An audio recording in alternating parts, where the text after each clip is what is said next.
8 साल का एक बच्चा 1 रुपए का सिक्का मुट्ठी में लेकर एक दुकान पर जाकर पूछने लगा, क्या आपकी दुकान में ईश्वर मिलेंगे? दुकानदार ने यह बात सुनकर सिक्का नीचे फेंक दिया और बच्चे को निकाल दिया। बच्चा पास की दुकान में जाकर 1 रुपए का सिक्का लेकर चुपचाप खड़ा रहा। ए लड़के, 1 रुपए में तुम क्या चाहते हो? मुझे ईश्वर चाहिए, आपकी दुकान में है।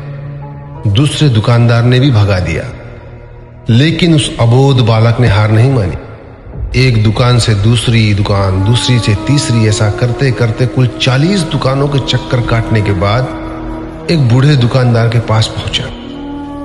उस बूढ़े दुकानदार ने पूछा, तुम ईश्वर को क्यों खरीदना चाहते हो? क्या करोगे ईश्वर लेकर? पहली बार एक दुकानदार के मुंह से यह प्रश्न सुनकर बच्चे के चेहरे पर आशा की किरणें लहराई। लगता है इसी दुकान पर ही ईश्वर मिलेंगे।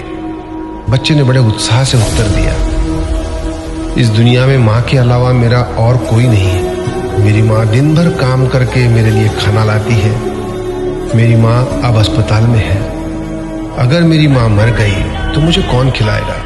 डॉक्टर ने कहा है कि अब सिर्फ ईश्वर ही तुम्हारी मां को बचा सकते हैं। क्या आपकी दुकान में ईश्वर मिलेंगे?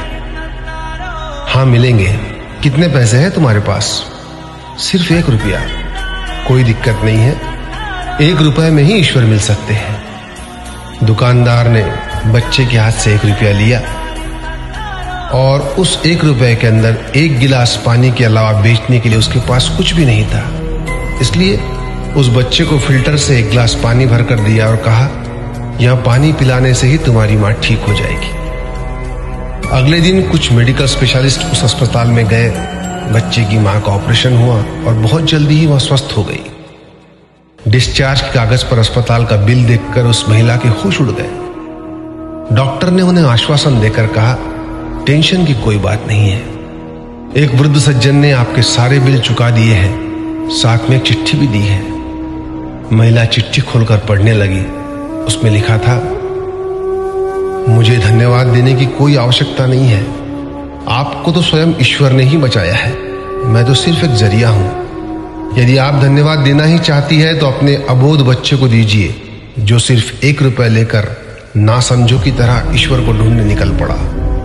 उसके मन में यह दृढ़ विश्वास था कि एकमात्र ईश्वर ही आपको बचा सकते हैं। विश्वास इसी को कहते हैं। ईश्वर को ढूंढने के लिए करोड़ों रुपए दान करने की जरूरत नहीं होती। यदि मन में अटूट विश्वास हो तो वे 1 रुपए में भी मिल सकते हैं। आइए इस महामारी से बचने के लिए हम सभी मन से ईश्वर को ढूंढें, उनसे प्रार्थना करें। आपका दिन शुभ हो।